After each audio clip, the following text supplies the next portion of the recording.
दूसरा, एक हमारी रेगुलर जो मीटिंग होती है वही मीटिंग थी, हर 5 तारीख को जो मैं आया करता हूँ। आज हमारे शर्मा जी मौजूद थे, तब ये इन्होंने रिकॉर्ड भी करा। 700 और 800 के बीच संख्या थी जो हमारे वर्कर आए थे। ये वर्कर हैं जो 2008 से बराबर आते हैं, रजिस्टर पे साइन करते हैं कि जो अपना वर्कर टेलीफोन नंबर उनके को रहते हैं। अब इसके बाद मैं एक पहले यमुनानगर मीटिंग करी थी। पॉलिटिकल आदमी चुप नहीं बैठता।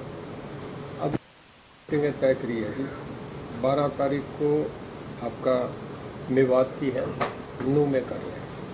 उसके बाद अगली मीटिंग 20 तारीख को कुरुक्षेत्र में है, जाट धर्मशाला में।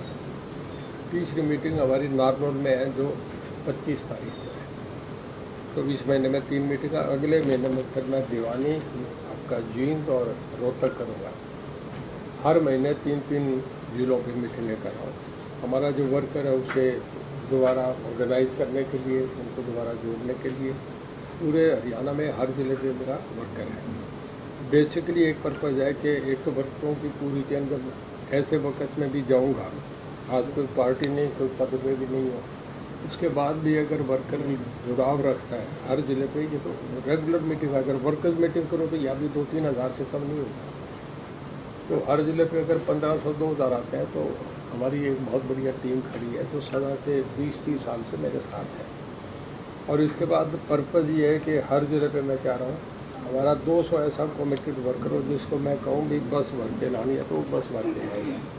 1 सितंबर अक्टूबर में क्या रूपरेखा बनेगी वो तय करूँगा। एक बहुत बड़ी रैली करूँगा, या मैं हिसार करूँगा या सिरसा करूँगा, जिसमें पूरे प्रदेश के होंगे 1 लाख से ज़्यादा भीड़ करूँगा। वो मेरा ये पर्पज़ भी है कि सारी टीम को ऑर्गेनाइज करूँ और उसके लिए तैयार भी करूँगा। तो पॉलिटिकल आदमी तक तो नहीं बैठता, अपना एक्टिव रहता है। ये करके जो पर्पज़ था उससे घूम रहा हूँ। आपने जो कुछ पूछ रहा हूँ वो मेरे से। रैली का क्या मकसद है? क्या आप कोई नई पार्टी बनाने जा रहे हैं या किसी पार्टी में? देखिए, ये वर्कर तय करेंगे। वर्कर से पूछूंगा क्या करना चाहिए। मैं अकेला आदमी तो कुछ नहीं करूँगा ना, जो लाख की भीड़ करेगी वही करेगा। सब मैंडेट तो उन्हीं से लेना होता है। प्रजातंत्र में आप अपना फैसला तो नहीं थोप सकते। वर्कर्स की सलाह बहुत इंपॉर्टेंट होती है। जो मेरे साथ 30 साल से जुड़े, मैं समझता हूँ वर्कर जब कोई रास्ता दिखाता है तो ठीक दिखाता है। यानी कि संभावनाएं है कि आप लोग नई पार्टी खड़ी करें? नहीं, ऐसा मैं अभी कुछ नहीं कहूँगा। ये मैं अभी नहीं, वो तो उसी वक्त ही अनाउंस होगा जब मैं। किसी पार्टी से कोई बातचीत चल रही है? किसी ने कोई आमंत्रण? नहीं, अभी मैं इस मामले में कुछ नहीं कहूँगा। जो आप पूछना चाह रहे हैं वो मैं कोई बात नहीं कहूँगा, तो मौके पे तय होगा। इसका सब सवालों का एक ही जवाब है। अच्छा सर, आप बिजली मंत्री रहे और अब लगातार जिस तरह बिजली के रेट बढ़े हैं, विपक्ष ने भी काफ़ी कहीं प्रदर्शन किया, कैसे देखते हैं आप? देखिए, हरियाणा बहुत बढ़िया परफॉर्म कर रहा था। मैं प्रेसिडेंट से अवार्डेड था, नंबर 2 पे थे। बिजली के मामले में हमारा लाइन लो सबसे कम था और बहुत बढ़िया बिजली की व्यवस्था तो तब से सेट करी, अब भी बहुत बढ़िया करी है। मेरे से पहले ये महकमा मनोहर लाल जी के था 5 साल, उन्होंने भी बहुत इम्प्रूवमेंट करी। उसके बाद मेरे पे आया तो बहुत अच्छा रहा। अब हमारे विज साहब हैं अच्छे, और मेरे तो साथ मिनिस्टर हैं, मेरे घर में ठीक ठाक काम कर रहे हैं। बाकी अब रेट तो देखिए अब बढ़ाए हैं। मेरे तब पिछले 8 साल में बिजली के रेट नहीं बढ़े थे। कोशिश जब करनी चाहिए कि रेट नहीं हो, रेट तो नहीं बढ़ने चाहिए। मेरे ख्याल में ये हुआ है, ये सरकार को सोचना चाहिए। आपके टाइम पे भी कोई रेट बढ़ाने को लेकर सरकार? नहीं, खैर भी नहीं, हमने पहले तय करा था नहीं। हमने बिजली की व्यवस्था ऐसे करी थी कि हमारे वक्त 8-8 घंटे जो शहर में जो इनमें इंडस्ट्रीज में जाती है उसमें 8 रुपये पर घंटा हमारे वक्त कभी अनब्रेकेबल चलती थी। तो हमें इंडस्ट्री से इतना रेवेन्यू आ रहा था। बहुत जन जो डिपार्टमेंट 4000 करोड़ घाटे में था, वो 2700 करोड़ रुपये प्रॉफिट में आता है। कोई पब्लिक अंडर सेक्टर अगर प्रॉफिट में है तो उसका बहुत बड़ा नई अचीवमेंट होती है। इसी करके मुझे अवार्ड मिला। कॉस्ट की बात करें, जब आप बिजली मंत्री थे और प्रेजेंट की, कितना डिफरेंस देखते हैं डिपार्टमेंट? देखिए, मैं ये तो नहीं कहूँगा क्योंकि मेरे भी वो साथ दोस्त रहे हैं, मेरे मित्र हैं, वो भी ठीक चला रहे हैं। टीम तो ऑफिसर की वही है, पर थोड़ा सा मैं रेगुलर, आप देखते हैं कि मैं यहाँ आप ये आपका जो ब्लू बर्ड में मैं रेगुलर हर महीने मीटिंग देता था। सारे अधिकारी यहाँ करते थे, ऐसे करना देता था, फ्री आवाज देता था, रिव्यू करता था। डिपार्टमेंट इतना है, इतने जेई लाइन नहीं लेते, लाइन पे नहीं आते, थोड़ा सा इनको रखना तो पड़ता है। मुझे सपोर्ट भी बहुत करा, बहुत कोऑपरेशन मिला, पर मैं थोड़ा सा मेरे मामले में सख्त भी रहा। मैंने जब जरूरत पड़ी तो एक्शन भी करे, इस करके पावर की पोजीशन बहुत बढ़िया है। आपके समय में अधिकारियों को एक डर रहता था कि 5 तारीख को मीटिंग करेंगे, कोई शिकायत लेके आएगा, तुरंत समाधान होगा, लेकिन अब लोग शिकायतें कर रहे हैं, फ़ोन तक नहीं उठ रहे हैं। देखिए, मीडिया से मैं सुन रहा हूँ, क्या है ये तो आप जाने, मुझे नहीं जानकारी कि अब सुनते हैं या नहीं सुनते। और मैं तो खुला दरबार लगाता था, यहाँ सामने सब अधिकारी खड़े होते थे। मेनली शिकायत बिजली से आती थी, सर आप कह रहे हैं कि रेट जिसका नहीं बढ़ क्योंकि रही। मैं डिपार्टमेंट भी मेरे पास था, ऑफिसर भी बैठते, 90% प्रॉब्लम सोल्व हो जाती है। कई बार अधिकारी का ये होता है कि वो सीरियस नहीं होते, उन्हें एक आधा फ़ोन पे तो वो समझते हैं कि करना है, फिर दूसरी बार जाए तो फिर वो समझते हैं कि अब करना पड़ेगा। तो हमारे वक्त ये था कि कह दिया तो एक ही बात में काम होता था, अपना अपना स्टाइल तरीका होता है। आप कह रहे हैं कि रेट नहीं बढ़ने चाहिए अभी आपने, लेकिन फिर आप दूसरी तरफ ये भी कह रहे हैं डिपार्टमेंट सही काम कर रहा है। नहीं, डिपार्टमेंट तो ठीक चल रहा है, मैं तो देख रहा हूँ ऑफिसर तो जनता वही है। फिर भी परेशान- जनता नहीं, के ऊपर रेट बोझ नहीं तो बढ़ने आए। चाहिए। देखिए, मैं आपसे बताऊं, मैं रेगुलर मीटिंग करता था, उसका मतलब मेरे वक्त ये हुआ कि ट्यूबवेल कनेक्शंस नहीं पेंडिंग थे। हैदराबाद की कंपनी थी, उसने कर दिया, मैंने उसे ब्लैक लिस्ट करा, उसका जो पैसा था सब उसका रख गया, नए टेंडर दिए। फिर उसके बाद मैं कहता था, रिपोर्ट लेता था, कौन ठेकेदार नहीं करेगा, उसे ब्लैक लिस्ट करो। तो एक डर था, डर करके लोगों ने करा, सब ट्यूबवेल सबसे मैक्सिमम लगे उसको का ट्यूबवेल। बिजली चोरी और बिजली कटौती के मामले बहुत ज़्यादा बढ़ रहे हैं इस वजह से।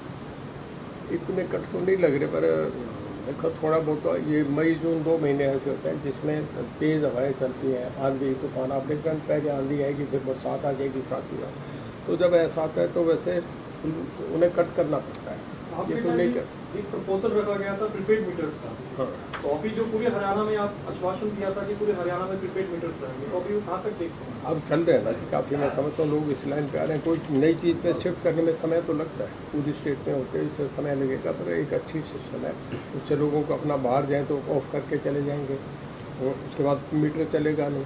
और जब वहीं से आप देख भी लेंगे सारा, आपको कोई शक नहीं कि कोई और कर रहा है, सब चीज़ें सामने ट्रांसपेरेंसी बहुत है।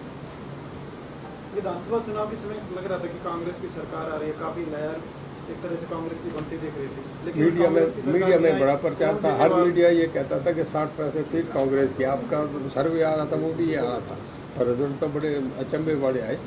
अब बीजेपी का किसी को अंदाज़ा नहीं था, बीजेपी एक तरफ आई, इवन पार्टी में भी ये अंदाज़ा नहीं था कि ये होगा, लोगों ने परफॉर्म कर दिया है वो।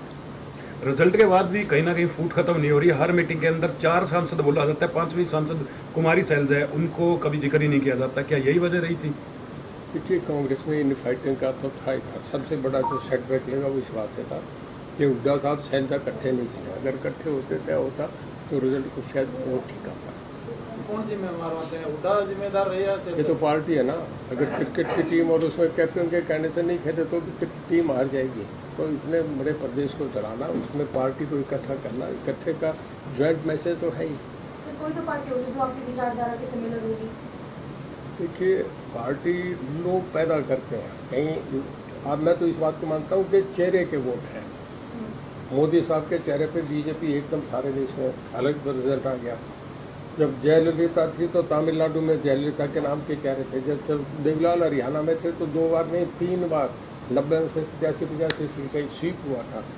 तो हर जगह बादल साहब थे तो 25 साल लोगों ने बादल को चीफ मिनिस्टर बनाया, दूसरे को नहीं, ममता बनर्जी को उसके नाम पे मिल रहे हैं। तो चेहरे के वोट होते हैं, पार्टी तो आदमी के पीछे आती है। इनेलो का आज प्रशिक्षण शिविर जो है, इनेलो अपने आप को मजबूत करने की तैयारी कर रही है। आप किस में देखिए, हर पॉलिटिकल पार्टी अपने आप को तैयारी करने में, वो तो लोग तय करते हैं ना कि उसको मजबूत करेंगे नहीं करेंगे। जब यहाँ लोकसभा का रिजल्ट हुआ तो उस वक्त मुझे 5,30,000 वोट है, जेपी को 5,80,000 है, और इनेलो को और जेजेपी को 22,000 वोट है। ये तो लोगों ने बनाना होता है कि किसके आधार तो उन्होंने तय करना होता है। सर, जेपी जी कार्यकाल को आप किस प्रकार से देखते हैं? उनका वो कह रही है कि इंटरनेशनल एयरपोर्ट बनना चाहिए था। ये एयरपोर्ट वाला मामला ऐसा है कि एयरपोर्ट तो बन रहा है, मेरे ख्याल में प्लेन भी कभी आते हैं, टेक ऑफ भी कर रहे हैं, पर जितना वो चाह रहे थे कि उतना तो अभी नहीं, लंबा समय लगता है। कल जेवर पे भी एकदम अभी बन गया, और समय तो लगता है ना कि ट्रैफिक आने में, बढ़ने में। अपने बस स्टैंड बढ़ा दो तो उसे भी चलाने में समय लगेगा। एज ए सांसद का कार्यकाल किस रूप में देखते हैं? एज ए जयप्रकाश जी के सांसद का कार्यकाल किस रूप में देखते हैं? जो पहले उनके रहे वही रिकॉर्ड अब उनका रहेगा, उनका नए तो है नहीं। तो वही प्रचार करते हैं कि जेपी छापी लगाता है, वही काम है। अच्छा सर, प्रदेश में कानून व्यवस्था पर बड़े सवाल उठ रहे हैं। आपके भतीजे अभय चौटाला कह रहे हैं कि मुझे एक दिन का मुख्यमंत्री बना दो, सारी बदमाशी खत्म कर दो। देखिए, उसकी बात अपने की है, कौन कर दे, आप भी समझते हैं, मैं भी समझता हूँ। सरकारें पहले भी थी, लोगों ने दी थी जो देवलाल के बाद, उसके बाद सरकार दोबारा तो नहीं बनी। सरकार 5-5 साल का रहे तो अगर बहुत अच्छा परफॉर्म करते तो दोबारा फिर बन जाती है। मैं नहीं मानता पॉलिटिकली बातें, आदमी अपनी बात से कुछ भी कहता रहे, उनका कोई बेस नहीं होता। सरकार बनाएंगे नहीं बनाएंगे एक दिन के लिए तो मोहम्मद तुगलक बनाता, उनका तो रिजल्ट बहुत मिठा हो रहा है। याद सुना ना जी, के चमड़े के सिक्के चले थे, मैं भी हिस्ट्री का स्टूडेंट रहा हूँ। तो मानते हैं आप जब लास्ट टाइम इनेलो सरकार थी उस वक्त अच्छे काम नहीं हुआ, आप मानते हैं? जब चौटाला सरकार थी लास्ट टाइम 2002 से 5 तक की, तो आप मानते हैं कि उस टाइम अच्छे काम नहीं हुए? देखिए उस सरकार में मैं भी कैबिनेट मिनिस्टर था, मनोहर लाल जी की सरकार में भी था, नायक सिंह सैनी का। जब मैं किसी की सरकार में कैबिनेट मिनिस्टर हूँ तो मुझे कोई बात है उसके टिप्पणी बहुत सोच के करनी चाहिए। सर इनेलो पार्टी का एप्लीकेशन लॉन्च करने जा रही है, उस सुनने में आया है कि जो भी व्यक्ति है उस एप्लीकेशन के थ्रू अपनी प्रॉब्लम है वो रखेगा, और अभय चौटाला जी का कहना है कि चीफ सेक्रेटरी तक भी जाना पड़े तो भी जाकर समस्या का समाधान करवाएंगे। तो क्या मतलब इनेलो को मजबूती मिलेगी? किस तरीके से आप ये देखते हैं इस डिसीजन को? ये देखिए हाइपोथेटिक क्वेश्चन है, इसका ऐसा ही रिप्लाई होगा। मैं नहीं मानता कि कोई पार्टी बनेगी तब क्या होगा, ये तो शेख चिली वाले सपने हैं। जब बनेगी तब होगा, नहीं होगा चंदा मामा दूर के बगैर दूर के वो कहानी है। जब कोई बन जाए तो कोई चीज़ प्रैक्टिकल हो तो लोग तो वो देखना चाहेंगे ना। बहुत जमाना आगे चला गया, सब लोग रेस लग रही है संगठन की बात, कांग्रेस की करेगा इनेलो की है करेगा, जी। इसको कैसे देखते हैं?